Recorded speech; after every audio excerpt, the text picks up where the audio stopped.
Hello guys, welcome to देश विदेश trading channel. जैसा कि आप सभी को पता है कि हमारे इस चैनल पे एक सीरीज एक्टिव है जिसका नाम है 6 मंथ ट्रेडिंग मास्टर प्लान। इसमें हम क्या कर रहे हैं, इसमें हमारे पास होने वाले हैं 100 to 150 वीडियोज़ होने वाले हैं इस पूरी सीरीज में, जो कि 6 मंथ टाइम लॉन्ग चलेगी। और इस पूरे 150 वीडियो में हम ज़ीरो से लेके एक एडवांस लेवल तक का जर्नी हम सीखने वाले हैं फ्रॉम स्क्रैच। ठीक है, 0 to 100 एक तरह से। ठीक है, तो ये वीडियो होने वाला है वीडियो नंबर 8, जो हमारा लेसन नंबर 8 है। ठीक है, इस वीडियो में हम सीखने वाले हैं जो हम मैक्सिमम इस पूरी सीरीज में जो प्रीवियस वीडियो रहेगा उसका ही एक्सटेंशन, मीन्स टॉपिक का एक्सटेंशन नेक्स्ट वीडियो में रहेगा। तो ये सीरीज पूरी स्टेप वाइज देखने में ही बेनिफिशियल होगी। ठीक है, तो हम इस वीडियो को शुरू करते हैं हमारा टॉपिक, जिसमें हम डिस्कस करने वाले मेजर इकोनॉमिक इंडिकेटर्स। ठीक है, हमने लास्ट वीडियो में भी डिस्कस किया था कि हमारे पास जो किसी भी प्राइस मूवमेंट को इफेक्ट करने वाले कुछ इंडिकेटर्स रहते हैं। ठीक है, उन इंडिकेटर्स को हम इकोनॉमिक इंडिकेटर्स बोलते हैं। ठीक है, इकोनॉमिक इंडिकेटर एक लेमैन लैंग्वेज में क्या होता है कि किसी भी कंट्री की इकोनॉमी की जो हेल्थ होती है वो इन इकोनॉमिक इंडिकेटर्स में हम रीड करते हैं। ठीक है, दोबारा से मैं इसको रिपीट करता हूँ कि किसी भी कंट्री की जो इकोनॉमी की हेल्थ होती है, ठीक है, तो वो हम इन पर्टिकुलर इंडिकेटर के थ्रू रीड करते हैं कि उसकी हेल्थ कैसी है। जैसे डॉक्टर अपने पेशेंट के सिम्टम के थ्रू आइडेंटिफाई करता है कि उसको कौन सी डिजीज है, तो सिमिलर वे में हम कंट्री की हेल्थ को डिफाइन करते हैं after reading the indicators data. ठीक है, तो ये इकोनॉमिक इंडिकेटर्स एक डेटा प्रोड्यूस करते हैं। ठीक है, डेटा सेट, ये प्रोड्यूस करते हैं डेटा सेट्स। ठीक है, ये डेटा सेट्स हमारा क्या करता है कि किसी भी इंस्ट्रूमेंट हो गया, कोई भी स्क्रिप्ट होगी, उनके प्राइस मूवमेंट को इफेक्ट करता है। ठीक है, उनके प्राइस को चेंज करता है, उनके प्राइस के मूवमेंट या बिहेवियर को चेंज करता है। तो हम इन्हीं इकोनॉमिक इंडिकेटर के बारे में डिटेल में डिस्कस करने वाले हैं। ठीक है, अब नेक्स्ट चीज जो आ जाती है इसमें हमारे पास, जस्ट अ मिनट, कि हमारे पास इंडिकेटर्स क्या क्या चीज़ें हैं। जैसे मैंने बोला कि ये मेजर इकोनॉमिक डेटास एक डेटा सेट बनाते हैं। ठीक है, तो ये data set simple in economic indicators का एक डेटा सेट का एक पीस है। मीन्स ये इकोनॉमिक डेटा सेट्स को हमें मिलते हैं जो जनरली कंट्रीज की गवर्नमेंट, देयर बैंक्स और सम इंडिपेंडेंट एजेंसीज। ठीक है, इंडिपेंडेंट एजेंसीज,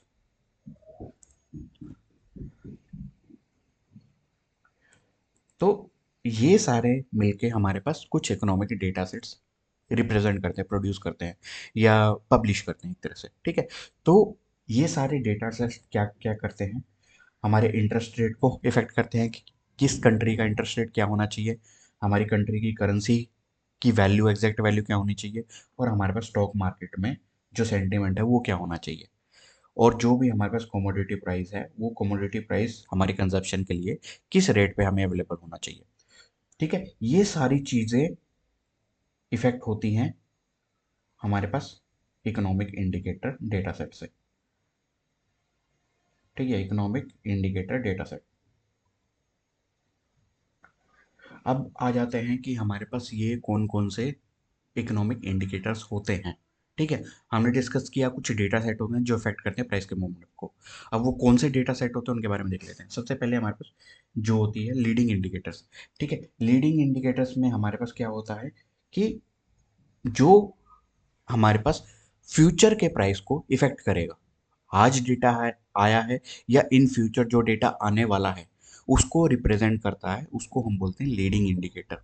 ठीक है, लीडिंग इंडिकेटर्स में क्या क्या एग्जांपल होंगे कि एग्जांपल के थ्रू किसी कंपनी का, मैं यहाँ पे लिख देता हूँ कंपनी, कोई भी कंपनी या बिजनेस, उसके पास जो भी उसका बैलेंस में, बैलेंस बुक में ऑर्डर्स होंगे। ठीक है, ऑर्डर्स होंगे, ऑर्डर्स हमेशा पहले आते हैं, उसके बाद उनका एग्जीक्यूशन होता है। तो ये एक तरह से ये ऑर्डर भी एक डेटा सेट है जो लीडिंग इंडिकेटर है। मींस ऑर्डर आएगा तब वो एग्जीक्यूशन होगा, तब वो प्रॉफिट में काउंट होगा। सिमिलर वे में हमारे पास लीडिंग इंडिकेटर्स रहते हैं। हमेशा स्टॉक मार्केट क्या रहती है हमारे पास, जो कैपिटल मार्केट है या स्टॉक मार्केट है, वो जनरली हम कंसिडर करते हैं कि 6 मंथ अहेड, 6 मंथ अहेड के सारे डेटा पॉइंट्स को, उसको एक तरह से रिएक्शन करके बता देती है कि कौन सा डेटा सेट अच्छा आने वाला है, कौन सा डेटा सेट बुरा आने वाला है। तो स्टॉक मार्केट परफॉर्मेंस भी रिप्रेजेंट करती है कि हमारे पास इकोनॉमी की, कंट्री की इकोनॉमी कैसी है। ठीक है। तो एक कंपनी के लिए ऑर्डर बुक हो गया, एक कंट्री की इकोनॉमी के लिए हमारे पास स्टॉक मार्केट हो गया, और उसके बाद आ जाता है कंज्यूमर सेंटिमेंट्स। ठीक है, कि consumer sentiment, consumer, how willingly consumer is to buy और टू स्पेंड। मीन्स इसको डिफरेंट लैंग्वेज में देख लेते हैं। ठीक है, कंज्यूमर सेंटिमेंट को हम क्या बोलेंगे कि कोई भी कंज्यूमर कितना विलिंग है या तो स्पेंड करने में या सेव करने में। ठीक है, इन दोनों के बीच का डिफरेंस हमें बताता है कि कंज्यूमर का सेंटिमेंट किस वे में है। मीन्स इसको आगे डिटेल में डिस्कस करेंगे हम क्या होने वाला है। ठीक है, अब बात आती है हमारे पास लैगिंग इंडिकेटर्स। लैगिंग इंडिकेटर्स क्या होते हैं कि जब चीज़ें हो जाती हैं उसके बाद उसका डेटा आता है। ठीक है, लैगिंग इंडिकेटर में एग्जांपल क्या है कि अनएम्प्लॉयमेंट रेट। मीन्स सबसे पहले अनएम्प्लॉय होगा, उसका डेटा काउंट कलेक्ट करेंगे, उसको फिर पब्लिश करेंगे। तो ये एक तरह से लैगिंग इंडिकेटर है। मीन्स ऑलरेडी अनएम्प्लॉयमेंट रेट में चेंज हो चुका है और उसके बाद हमारे पास पब्लिश हुई है वो इन्फॉर्मेशन। नेक्स्ट चीज़ है हमारे पास लैगिंग इंडिकेटर में कॉर्पोरेट अर्निंग। यहाँ पे प्रीवियस एग्जांपल मैंने दिया, order book is leading indicator, whereas earning, country की जो क्वार्टरली अर्निंग रहती है हमारे मार्केट में, वो हमारे पास लैगिंग इंडिकेटर है। मीन्स पूरे 3 क्वार्टर का जो डेटा है उसको कंपाइल करके उसका balance sheet, profit loss calculate किया जाता है, वो होती है हमारी लैगिंग इंडिकेटर। मीन्स 3 महीने लेट वो डेटा इंटरप्रेट होकर पब्लिश होता है। ठीक है, ये हो गया हमारे पास लैगिंग इंडिकेटर। उसके बाद आते हैं हमारे पास को इंसिडेंट इंडिकेटर, जो साथ के साथ चलते हैं। ठीक है, move with the economy, country की इकोनॉमी है उसके साथ मूव करते हैं। जैसे कि जीडीपी, जीडीपी हमारी डे टू बेसिस पे कैलकुलेट होती है। ठीक है, उसके बाद आता है हमारा इंडस्ट्रियल प्रोडक्शन, कि कंट्री की जीडीपी एंड इंडस्ट्रियल प्रोडक्शन, ये सारी चीज़ें हमारे पास टाइम टू टाइम कैलकुलेट होती रहती हैं कि कितना प्रोडक्शन हुआ है। ठीक है, क्योंकि एक बार प्रोडक्शन हो गया, ज़्यादा से ज़्यादा वो एक दिन डिले होके डेटा कलेक्ट होके काउंट होगा। ठीक है, जीडीपी भी सेम है, वो वीकली काउंट होती है, 15 डेज, मंथली, ये सारी चीज़ें हमारे पास आती हैं कोइंसिडेंट इंडिकेटर। मीन्स साथ के साथ जो चलती हैं इकोनॉमी के साथ। उसके बाद आता है हमारे पास टॉप 10 मेजर इकोनॉमिक इंडिकेटर, जो हमारे पास एक ट्रेडर को या एक इन्वेस्टर को ज़रूरी है देखना। ठीक है, सबसे पहला आता है हमारे पास GDP, gross domestic product. Gross domestic product का मीनिंग क्या रहता है कि टोटल वैल्यू गुड्स का, टोटल वैल्यू ऑफ गुड्स का कितना प्रोड्यूस हुआ है within a country boundary. ठीक है, एक कंट्री की बाउंड्रीज में टोटल गुड्स जो प्रोड्यूस हुआ है उनका टोटल वैल्यू। ठीक है, उसको बोलते हैं हम जीडीपी। अब दो तरीके के होते हैं, फॉलिंग जीडीपी, राइजिंग जीडीपी और स्टैग्नेशन, मीन्स एक साइडवेज। ठीक है, तो फॉलिंग जीडीपी में क्या होता है कि इकोनॉमिक स्लो डाउन होता है। सिंपल सी बात है, अगर आपका ग्रोथ कम होगा तो इकोनॉमिक एक्टिविटी कम हुई है, तभी ग्रोथ कम आया है। अगर राइजिंग जीडीपी है, मीन्स आपकी इकोनॉमी स्ट्रांग है, आपकी इंडस्ट्री प्रोडक्शन अच्छा कर रही है, तो आपकी जो गुड्स हैं वो बेटर प्रोड्यूस हो रहे हैं और ग्रोथ उनमें ज़्यादा है। ठीक है, तो ये सारी चीज़ें हमारे पास क्वार्टरली आती हैं जीडीपी। ठीक है, क्वार्टरली हम पब्लिश करते हैं, लेकिन मॉनिटर जो होती है वो रेगुलर बेसिस पे होती है। ठीक है, अब नेक्स्ट आ जाता है हमारा सेकंड, इन्फ्लेशन। इन्फ्लेशन में हमारे पास दो तरह की इन्फ्लेशन होती है। इंडिया में मोस्टली सीपीआई को फोकस में मेजर फोकस रखा जाता है। यूएस में मोस्टली होलसेल प्राइस को फोकस किया जाता है। ठीक है, दोनों का टर्म का मीनिंग सेम है ऑलमोस्ट, लेकिन दोनों का वेटेज है, जो इम्पोर्टेंस है, हर एक कंट्री का डिफरेंस डिफरेंस रहता है। ठीक है, हम इंडिया में सीपीआई को ज़्यादा इंपॉर्टेंस देते हैं, जबकि यूएस में डब्ल्यूपीआई। इनका फुल फॉर्म क्या है, कंज्यूमर प्राइस इंडेक्स और होलसेल प्राइस इंडेक्स। ठीक है, अब सीपीआई मेजर करता है कंज्यूमर लेवल पे जो भी प्राइस का चेंज है, ठीक है, उसमें क्या चेंजेस हैं। और होलसेल प्राइस में जो एक होलसेल लेवल पे मीन्स डिस्ट्रीब्यूशन लेवल पे जो भी हमारे पास प्राइस चेंज आया है उसको रीड करता है, ठीक है। ये दोनों इन्फ्लेशन दो कैटेगरी में डिवाइड होंगी हमारे पास, हाई इन्फ्लेशन और लो इन्फ्लेशन, ठीक है। अगर लो इन्फ्लेशन होती है, इन्फ्लेशन अगर कम होगी तो हमारे पास रेट कट्स होंगे, ठीक है। रेट कट होंगे, रेट कट होने से क्या होगा कि हमारे पास जो लिक्विडिटी है, मनी लिक्विडिटी इन कंट्री, ठीक है, रेट कट होने के बाद क्या होता है, लास्ट क्लास में हमने डिस्कस किया था कि मनी की लिक्विडिटी मार्केट में बढ़ती है। वो मनी की लिक्विडिटी बढ़ती है वो हमारे पास स्टॉक मार्केट के लिए या कैपिटल मार्केट बोलो, इक्विटी मार्केट बोलो, उनके लिए काफ़ी अच्छी रहती है। जब हाई इन्फ्लेशन रहता है तब हमारे इंटरेस्ट रेट होंगे सेंट्रल बैंक के थ्रू वो इंक्रीज किए जाते हैं, उसका इम्पैक्ट होता है स्टॉक मार्केट के लिए बियरिश इम्पैक्ट रहता है, ठीक है।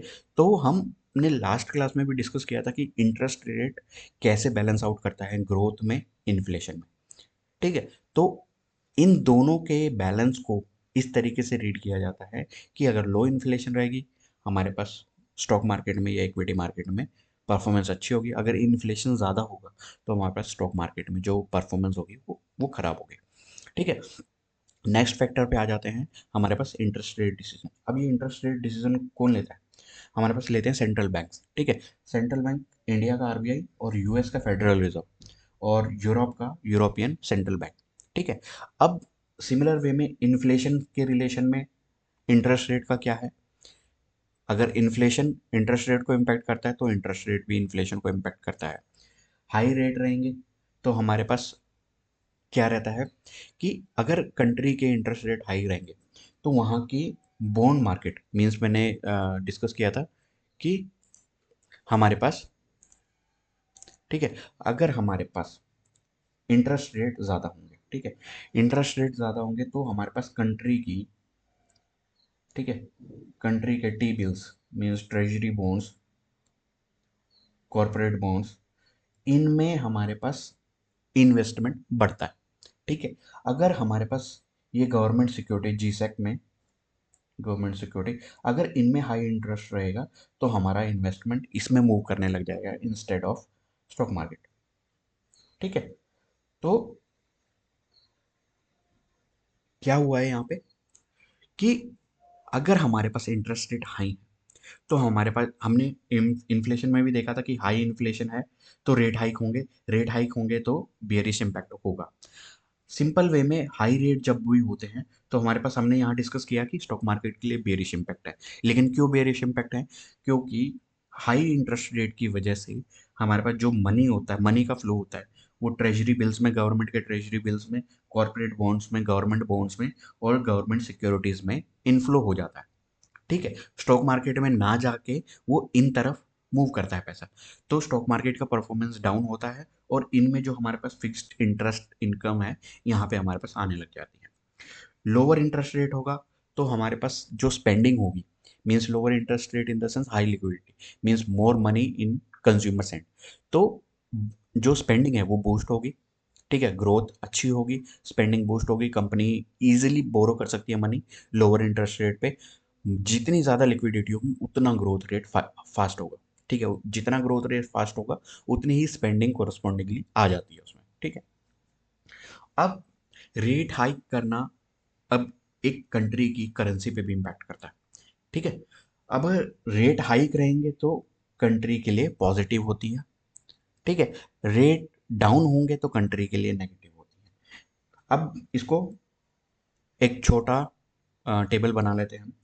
अगर इन्फ्लेशन, इन्फ्लेशन से शुरू करते हैं, अगर इन्फ्लेशन हाई है, ठीक है, इन्फ्लेशन हाई है तो हमारे पास रेट कट होंगे, रेट कट होने से क्या होगा, लिक्विडिटी बढ़ेगी, ठीक है, लिक्विडिटी बढ़ेगी, स्टॉक मार्केट ऊपर जाएगा, स्टॉक्स ऊपर जाएंगे और ग्रोथ ऊपर जाएगी,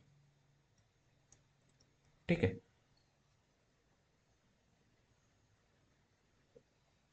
ठीक है। एक बार दोबारा देख लेते हैं, इन्फ्लेशन लो है, रेट कट, इन्फ्लेशन लो है तो रेट कट होंगे, रेट कट से लिक्विडिटी बढ़ेगी, लिक्विडिटी हमारी स्टॉक मार्केट की परफॉर्मेंस इंप्रूव करेगी, और स्टॉक मार्केट पर परफॉर्मेंस डायरेक्टली हमारे पास जीडीपी में इंप्रूवमेंट लाती है। ठीक है, तो इस तरीके से हमारा इसका उल्टा भी है। अगर रेट कट होंगे, सबसे पहले इन्फ्लेशन से चालू करते हैं इसमें भी। इन्फ्लेशन हाई है, ठीक है, तो हमारे पास रेट रेट हाई होंगे, सॉरी, इन्फ्लेशन लो है, यहाँ पे इन्फ्लेशन हाई है। ठीक है, तो यहाँ पे सेम रेट कट होंगे, रेट कट से क्या होगा, लिक्विडिटी बढ़ेगी। सेम, जस्ट अ मिनट, यहाँ पे हमारे पास, अगर हमारे पास इन्फ्लेशन हाई है, ठीक है, इन्फ्लेशन हाई है, इन्फ्लेशन हाई की वजह से क्या होंगे हमारे पास,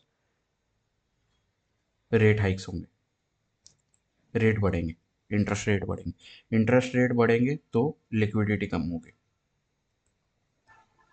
लिक्विडिटी कम होंगे तो स्टॉक से नीचे जाएंगे, लेकिन बॉन्ड्स ऊपर जाएंगे, बॉन्ड्स ऊपर जाएंगे। तो ये हमारा एक प्रॉपर साइकिल रहता है कि किस तरीके से हमारे पास जो मनी का फ्लो होता है वो कहाँ कहाँ कैसे कैसे होता है। उसके बाद आ जाता है नेक्स्ट फैक्टर, आ जाता है हमारे पास अनएम्प्लॉयमेंट डेटा और जॉब डेटा। ठीक है, अनएम्प्लॉयमेंट डेटा हमारे पास डायरेक्टली हाई अनएम्प्लॉयमेंट है, मीन्स किसी भी कंट्री की इकोनॉमी की हेल्थ अच्छी नहीं है। लो एम्प्लॉयमेंट है तो लो अनएम्प्लॉयमेंट है तो स्ट्रॉन्ग लेबर मार्केट रहता है, और वहाँ की कंट्री की इकोनॉमी है वो ग्रो कर रही है, इसलिए वहाँ पे अनएम्प्लॉयमेंट लो है। ठीक है, एक यूएस का हमारे पास फॉरेक्स मार्केट के ट्रेडर के लिए सबसे इंपॉर्टेंट डेटा रहता है, जिसको हम बोलते हैं नॉन फार्म पेरोल। ये मंथली डेटा आता है, और ये यूएस की मार्केट को बहुत इम्पैक्ट करता है। अगर यूएस के मार्केट को इम्पैक्ट करेगा तो सिंपल सी बात है, यूएस सबके लिए ऑल ओवर द वर्ल्ड ये एक मदर मार्केट है। ठीक है, ये एक मदर मार्केट है। उसके बाद यूएस को इम्पैक्ट करेगा तो सिंपल सी बात है, हमारे इंडिया को इम्पैक्ट करेगा। ठीक है, हमारे इंडिया का एम्प्लॉयमेंट इंडिया के लिए इतना इंपॉर्टेंट नहीं है, लेकिन यूएस का अनएम्प्लॉयमेंट रेट इंडिया के लिए इंपॉर्टेंट है। ठीक है, अब नेक्स्ट जो डेटा सेट आ जाता है हमारे पास, पीएमआई और आईआईपी, ये भी बहुत इंपॉर्टेंट है। ये डेटा जनरली हमारे पास स्टॉक इन्वेस्टर ट्रेडर उनके लिए बहुत ज़्यादा इंपॉर्टेंट है। ठीक है, पीएमआई का मीनिंग क्या होता है, purchasing managers index. Purchasing manager index एक सिंपल सा मीनिंग, मैं एक बेसिक मीनिंग कोरिलेशन में बता देता हूँ इसका, कि किसी भी कंपनी का जो मैनेजर है, वो जो रॉ मटेरियल खरीदता है, रॉ मटेरियल खरीदता है, रॉ मटेरियल को बाय करता है, उसमें इस कंपनी मैनेजर का क्या पावर है, कि मीन्स सिंपल सी बात है, अगर वो ज़्यादा रॉ मटेरियल खरीदेगा मीन्स प्रोडक्शन का डिमांड ज़्यादा है, डिमांड और प्रोडक्शन जो भी उससे गुड्स बनेंगे उसका डिमांड ज़्यादा है।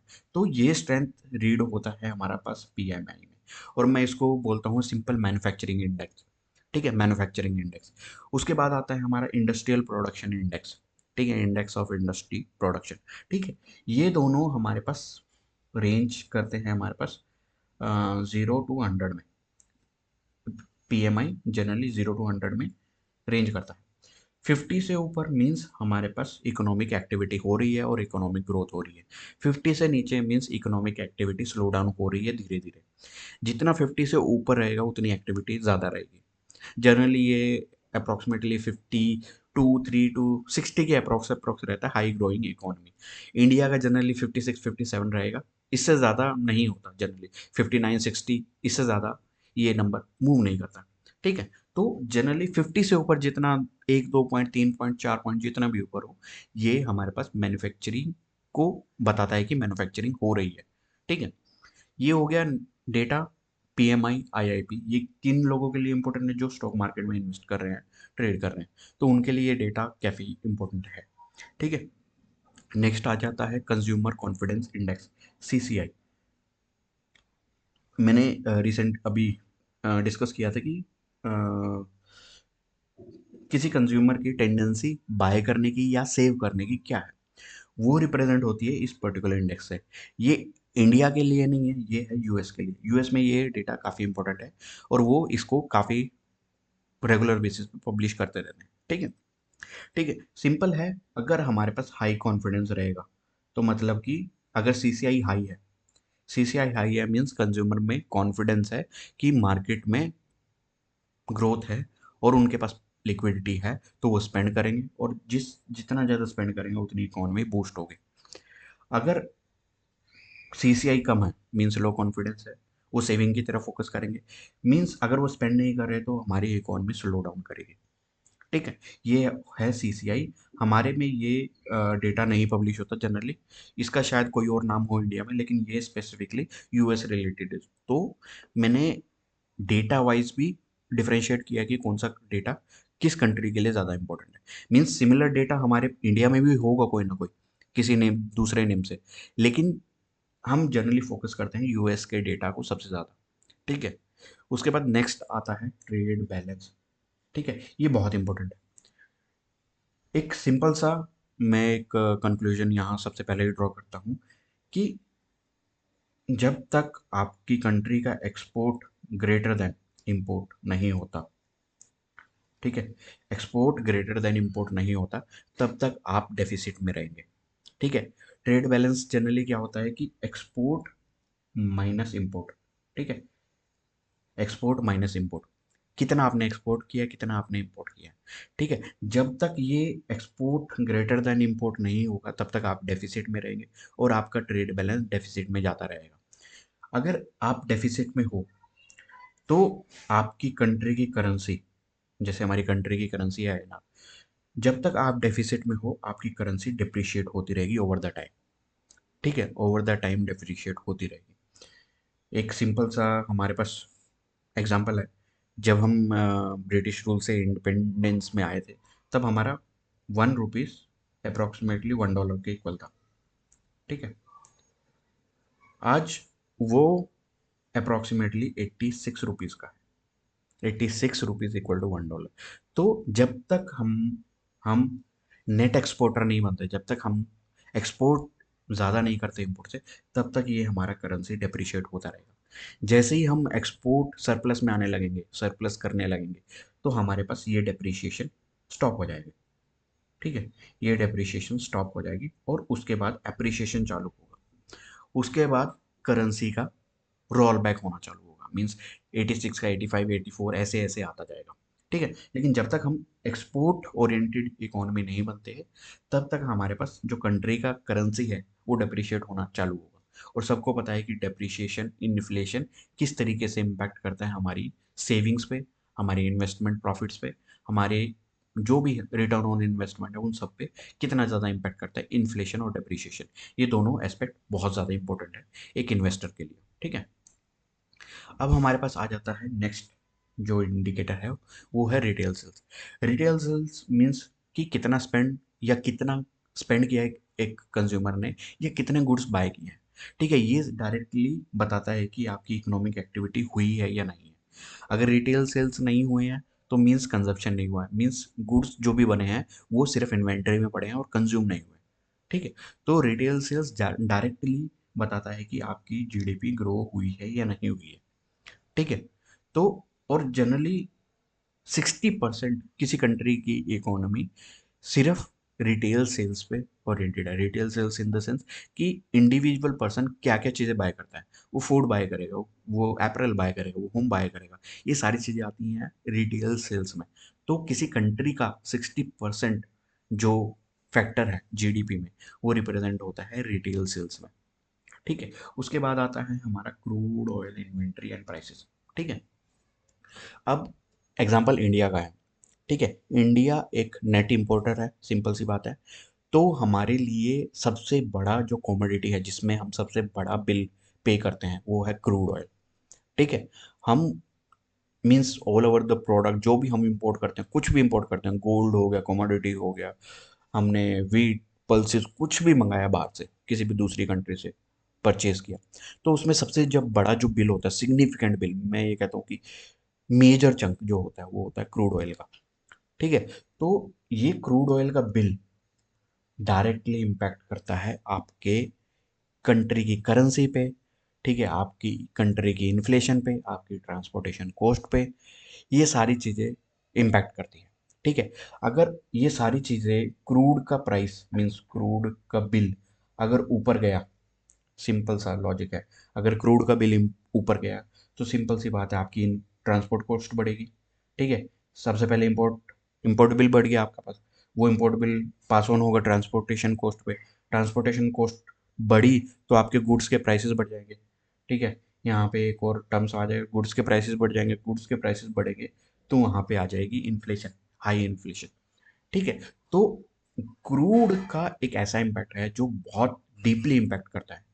एक तो हम नेट इंपोर्टर हैं, उसके बाद हम क्रूड ऑयल इन होम नहीं प्रोड्यूस करते इतना कि हमारी जो कंजप्शन है वो सेटिस्फाई हो जाए। तो हमें दो चीज़ें चाहिए, एक तो नेट एक्सपोर्टर बनना है, सेकंड चीज़ हमें इन हाउस क्रूड की क्रूड सोर्सेज का जो हमारे पास आइडेंटिफिकेशन है, या वो आइडेंटिफाई करना है, या वहाँ से क्रूड एक्सट्रैक्ट करना, वो करना है। ठीक है, तो हमारे पास दो ये मेजर बिल हैं। एक तो सबसे पहले हम इंपोर्ट सबसे ज़्यादा करते हैं, उसको कम करना है। सेकंड, हमारे पास क्रूड बिल को कम करना है। ठीक है, next 10th and last indicator है हमारे पास F I D I activity. ठीक है, तो एफ आई डी आई क्या रहते हैं कि फॉरेन इंस्टीट्यूशन इन्वेस्टर और डोमेस्टिक इंस्टीट्यूशन इन्वेस्टर, ये दो टर्म है। ठीक है, तो ये दोनों आपके बिग पॉकेट्स हैं, इनके पास हाई लिक्विडिटी है, तो ये आपकी स्टॉक मार्केट को मूव कराते हैं। ठीक है, स्टॉक मार्केट मूवर्स होते हैं ये दोनों, और ये लोग सबसे ज़्यादा ये सारे इंडिकेटर्स को सबसे ज़्यादा डीपली एनालाइज करते हैं। ठीक है, क्योंकि इनके पास रिसोर्सेज रहते हैं और ये सारे डेटा को ट्रैक करते हैं, मैनेज करते हैं। तो इस बेस पे ये आपके स्टॉक प्राइस को मूव कराते हैं, ये मेकर हैं आपके स्टॉक प्राइस के। ठीक है, अब किन किन ट्रेडर्स के लिए डेटा है ये वाला, सबसे पहले आता है हमारे पास फॉरेक्स ट्रेडर के लिए। फॉरेक्स ट्रेडर के लिए सबसे बड़ा डेटा है वो है इंटरेस्ट रेट, इन्फ्लेशन, जीडीपी और नॉन फर्म पेरोल। जैसे मैंने बोला कि यूएस का डेटा है नॉन फर्म पेरोल, ये फॉरेक्स ट्रेडर्स के लिए सबसे ज़्यादा इंपॉर्टेंट है। उसके बाद स्टॉक ट्रेडर के लिए क्या क्या इंपॉर्टेंट है, कंपनी की अर्निंग, जो भी बिजनेस में उन्होंने इन्वेस्ट किया उनकी अर्निंग, जीडीपी, प्रोडक्शन, ये पीएमआई डेटा हमारे पास, और एफआईआई एक्टिविटी। ठीक है, उसके बाद कमोडिटी ट्रेडर में हमारे पास क्या आता है कि जो ऑयल का इन्वेंटरी डेटा है, इन्फ्लेशन है, और जो हमारे पास ग्लोबल डिमांड है। ठीक है, ये कमोडिटी ट्रेडर ट्रैक करता है। उसके बाद आता है हमारे पास क्रिप्टो ट्रेडर। क्रिप्टो ट्रेडर क्या करता है कि डॉलर इंडेक्स का स्ट्रेंथ डी एक्स वाई, ये एक सिंबल है जिसमें हमारे पास डॉलर की, ठीक है, क्योंकि ये एक मदर करेंसी है, तो डॉलर की स्ट्रेंथ को रिप्रेजेंट होता है डी एक्स वाई में। ठीक है, तो क्रिप्टो ट्रेडर इन्फ्लेशन का डेटा मॉनिटर करता है, इंटरेस्ट रेट मॉनिटर करता है। तो ये सारा डेटा डिफरेंट डिफरेंट ट्रेडर पे डिफरेंट डिफरेंट इंपॉर्टेंस पे रोल प्ले करता है। ठीक है, फॉरेक्स ट्रेडर को हमारे पास एक तरह से, फॉरेक्स ट्रेडर के लिए हमारे पास इन्फ्लेशन रेट है, इंटरेस्ट रेट सबसे ज़्यादा इंपॉर्टेंट है। स्टॉक ट्रेडर के लिए सबसे ज़्यादा इंपॉर्टेंट है बिजनेस की अर्निंग रिपोर्ट। कमोडिटी के लिए सबसे ज़्यादा इंपॉर्टेंट है ऑयल डेटा।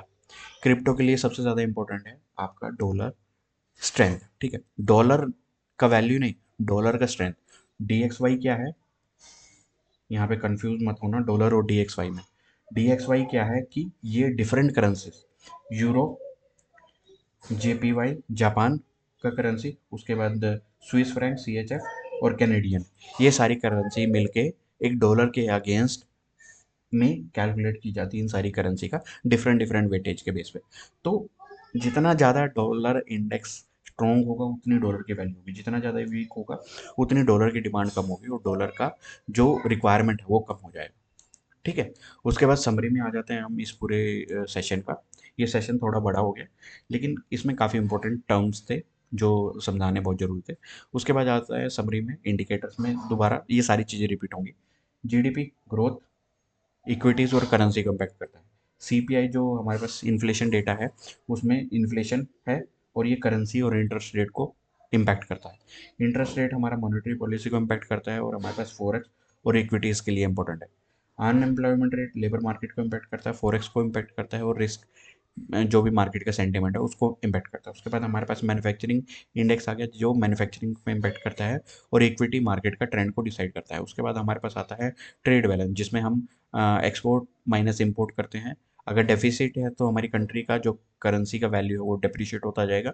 अगर हम एक्सपोर्ट ओरिएंटेड कंपनी है तो हमारा करेंसी स्टेबल रहेगा या अप्रिशिएट करना चालू होगा।